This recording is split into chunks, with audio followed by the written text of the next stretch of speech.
Балалар, саламатсыздар ма? Бүгінгі сабаққа қош келдіңіздер. Балалар, көңіл-күйлеріңіз қандай?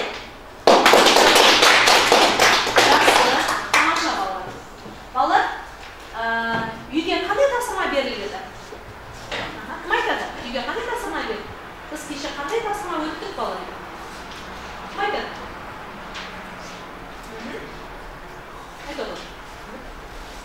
Бауыржан Момышұлы туралы мәліметтер және көптеген ұшқан ұя шығармасын оқу. Яғни Бауыржан Момышұлының ұшқан ұя әңгімесін оқу және сол әңгімелердің ішіне маңызды тақырыптарды қарап келу және үзінді жаттау болатын. Я балалар? Бүгінгі сабаққа дайынбыз ба балалар? Жақсы. Ондай болса, қанекей балалар, біз осы Бауыржан Момышұлы туралы не біледі екенбіз? Бауыржан Момышұлы кім екен? Қандай адам болған екен? Ол кісінің өзінің халқына, еліне қандай еңбек сіңіргенін білеміз. Айта ғой өбіт. Ең алдымен Бауыржан Момышұлының қай жылы туылғанынан бастай кетсек, Бауыржан Момышұлы 1910 жылы 24 желтоқсанда Жамбыл облысы Жуалы ауданында қарапайым отбасында дүниеге келген. Тамаша. Ал тағы кім толықтырады Бауыржан Момышұлы жайында? Айта ғой. Бауыржан Момышұлы Кеңес одағының батыры, Екінші дүниежүзілік соғыстың даңқты жауынгері, әскери қолбасшы, жазушы, ақын, стратег және тактик болған. Тактик болған, я? Тамаша. Жарайсыңдар. Ал, үшінші топ, қанекей Бауыржан Момышұлы туралы не білеміз? Айта ғой. Айта ғой. Оның ұшқан ұясында бір үзіндісі бар. Бауыржан Момышұлының өзі туған жайлы. Өте қызықты. Сен үшін қызықты болды, я? Осы үзінді. Айта ғой. Бауыржан Момышұлының әкесінің аты Момыш болып, номиналы болған, ауылдағы адамдар Момыш деп айтқан. Сол Момыштың Байтоқ деген інісі болады. Сол Байтоқ бір күні... Ағайын інісі, я? Ағайын інісі болады. Сол бір күні қатты жүгіріп, жылап жібереді елдің алдына келіп. Сол кезде не болды, қаралы хабар болды ма дейді, жоқ. Жеңешем ұл туды, сүйінші деп айтады. Сөйтіп, Бауыржан Момышұлы ең алғаш сондай бір қуанышты сәтте дүниеге келген екен, я? Жарайсың. Дәптеріңізді аша қойыңдар. Бүгінгі күнді жазамыз, балалар. Ақпанның 17-сі сынып жұмысы. Бауыржан Момышұлының ұшқан ұя әңгімесін талдау. Ұшқан ұя әңгімесін талдау. Әкей, мұқият тақтаға қараңыздар. Бүгінгі өтетін тақырыбымыз балалар. Бауыржан Момышұлының ұшқан ұя әңгімесін талдау. Қанекей, дәптердеріңді алып, кітаптарыңды реттеп отыра қойыңдар.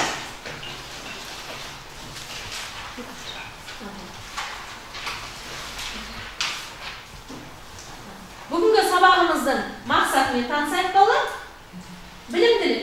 Бауыржан Момышұлының өміріне қысқаша тоқталу, оның ерлігі мен шығармаларын түсіндіре отырып, талдау жұмыстарын жасау. Келесі дамытушылық. Оқушылардың жеке тұлғалық ресурстарын және шығармашылық қабілеттерін оқыта отырып дамыту. Тәрбиелік. Оқушыларға эстетикалық тәрбие беру, отанын сүюге, қорғауға баулу.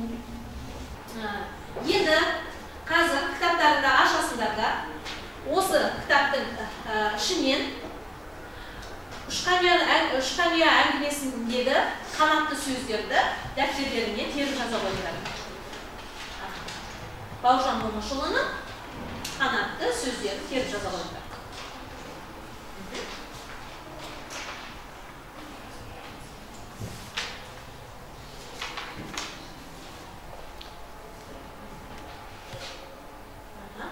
Жақсы. Балалар, қанекей, кім қандай сөз жазды дәптеріне? Қанекей.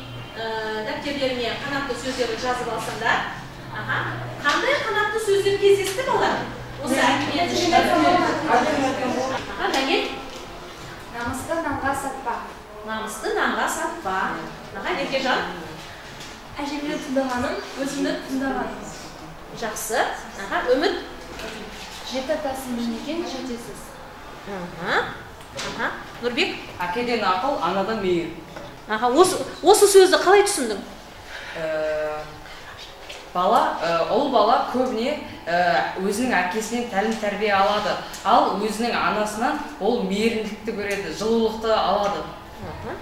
Ал балалар, қазір біз кітаппен жұмыс жасаймыз.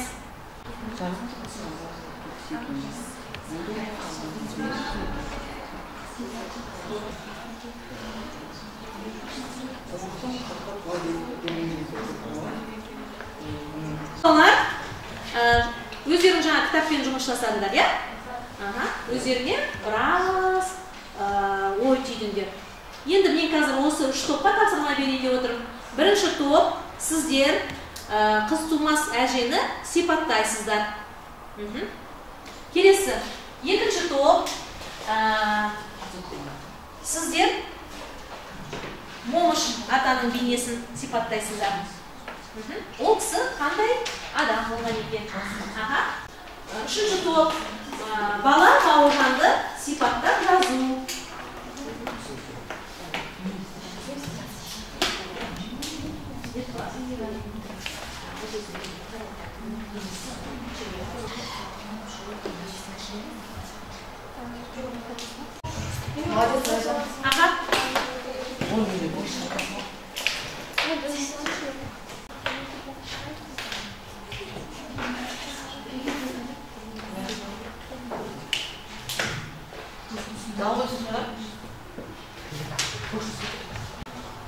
Біз бұл посттарды бұлай күн мен бұлттарды және көбелектерді салған себебіміз, бұл жерде Бауыржан Момышұлы әділеттікті, ашық аспан мен күнді өте жақсы көрген.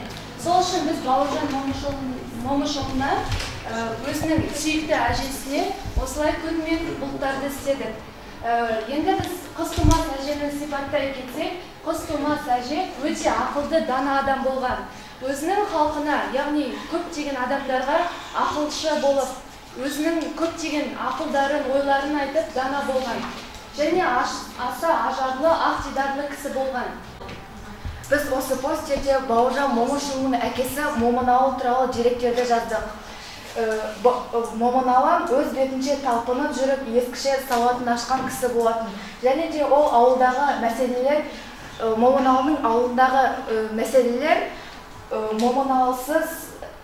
Момыналының араласуынсыз, оның шешуінсіз шешілмеген екен. Әжесі Момыналының Қарақатпа және Тарамыс деп атаған екен. Постер бойынша бағалайық. Бірінші топқа қандай баға бересіздер? Қанеке балалар? 5. Тамаша. Қанеке балалар, бірінші топқа қошемет көрсетіп қойып. Ой, жарайсыңдар балалар. Ал балалар, екінші тобымыздың жұмысы қалай болды? Қанеке балалар? Ой, жарайсыздар. Тамаша. Қане, екінші топты қолдап жүргенші балалар. Ал балалар, бірінші топ пен екінші топ, қане үшінші топты қолдап жүргенші балалар. Бағалап жүргенші. Жақсы. Ал қолдау көрсетеміз. Ал балалар, қазір біз сабақты қорытындылаймыз.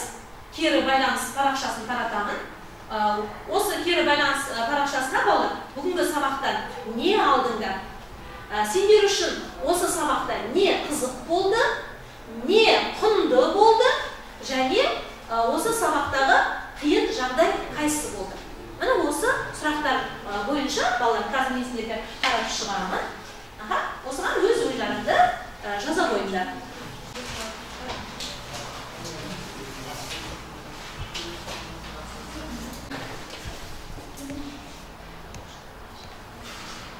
Кері байланыс парақшасына толтырған балалар болса, кім оқиды бала өзі толтырады. Қандай қызық, қандай құнды, қандай қиын оқиға бұл жерде қызық оқиғаға жазым, яғни бала Бауыржан Момышұлының балалық шағы. Балалық шағында Бауыржан Момышұлы киіз үйге кіріп келген кезде үлкен аталарды байқамай келіп отыра қалады. Сол кезде әкесі Момыш Бауыржанға қарап, мен саған амандас деп айтып едім ғой деп айтады. Сол кезде бала Бауыржан ешкімге білмегенде киіз үйден шығып кетеді де, қайтадан барлығына ассалаумағалейкум деп қатты айтады. Сол кезде ел жұрттар ешкімге білмегендей болып, барлығы аң-таң болып күліп, алейкум ассалам деп барлығы Уағалейкум ассалам деп қабыл алады, иә? Тамаша, жақсы. Тағы кім айтады екен? Бауыржан Момышұлының дүниеге келуі және оның рухани байлығы. Ал құнды ақпаратқа келетін болсақ, оның балалық шағындағы тәрбиесі. Ал қиыны Бауыржанның анасы 3 жасында дүние салуы. Мен бүгінгі сабақты жақсы түсіндім.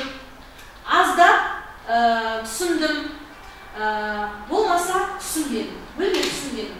Қанекей қазір әрқайсымыз өзімізді әділ бағалаймыз.